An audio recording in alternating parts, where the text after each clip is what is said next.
Difficulty falling asleep and staying asleep, as well as struggling with food and eating, could be a really challenging combo.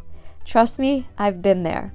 Hi, I'm Eve, and I'm here to talk about how to navigate bouts of insomnia and deal with what's happening with food. I'm reporting here live from my bed with my teddy bear, and we're going to give you some tips, or actually I'm going to give you some tips on how to navigate that. As many of you know, if you've been following me for some time now, you know that I also used to struggle with food. And sometimes, occasionally, I would have difficulty falling asleep and staying asleep. And when that would happen, it was such a frustrating combination because eventually, when you have a hard time staying asleep or falling back asleep, eventually I would get hungry again. And I wouldn't know what to do.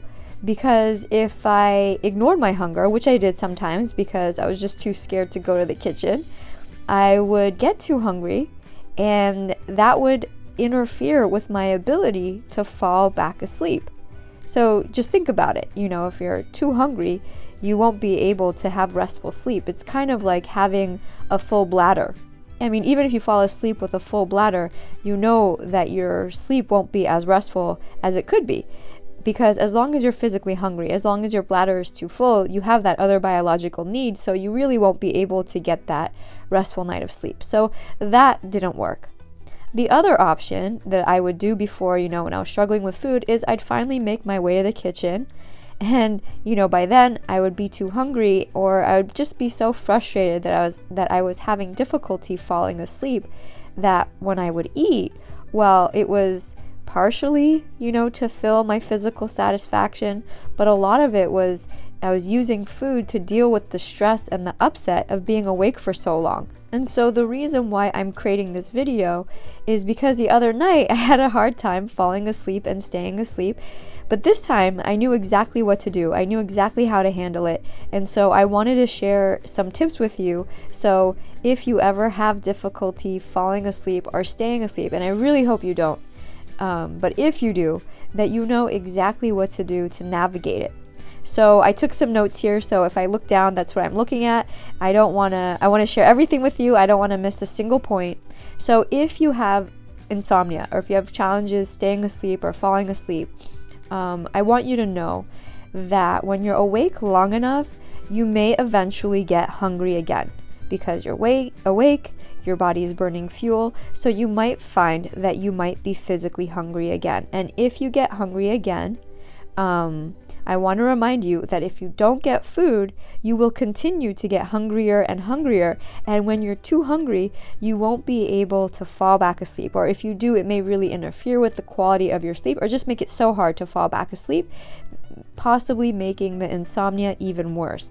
So what I actually recommend is for you to actually have something to eat if you notice that you're feeling hungry.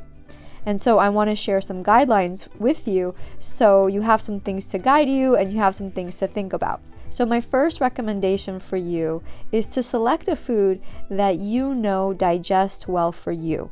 So it's not the time to have raw vegetables or any other food that might cause you distension or gas or something ultra spicy that could cause indigestion. You want to have something that you know digests well for you, and there are even some foods that could promote sleep. So something like a peanut butter sandwich or a turkey sandwich could work really well, or a banana with a glass of milk. The other night I actually had some leftovers, so leftovers could also work great because you don't need to prepare anything. And my leftovers were actually chicken and rice, and that worked really well for my body. Yogurt and granola could also work well for some people too. So there are a lot of different things you could pick, and choosing something that you feel works for your body and is easy for your body to digest is something to think about. If you're afraid that once you start eating, it's going to be challenging to stop, I totally get it. I understand completely.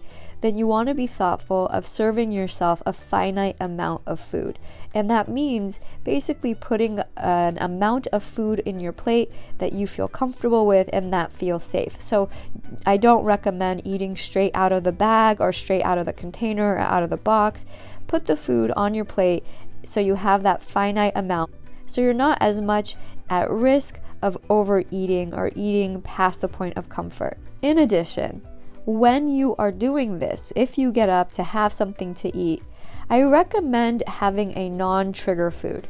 I recommend having something safe. Right now is not the time to challenge yourself with a challenge food, just because the reason why you might be having difficulty falling asleep and staying asleep is you might have some level of stress or anxiety.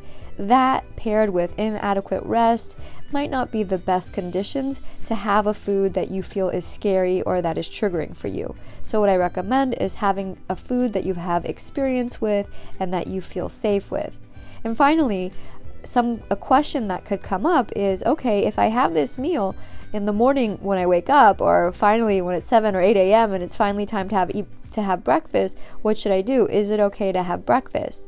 And my recommendation is obviously to listen to your body. And for me, what I did the other day when I woke up, or I don't even know if I ever ended up falling back asleep, to be honest, but when it was around 7 or 8, I had my breakfast, because I know when I start my day off with adequate food, it's just a better day.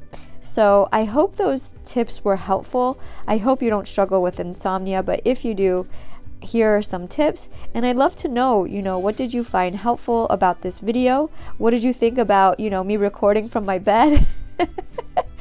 And also, if you haven't done so already, I invite you to subscribe to this channel and give me a thumbs up. Let me know what you think of this video, and please comment below. Let me know what you found helpful.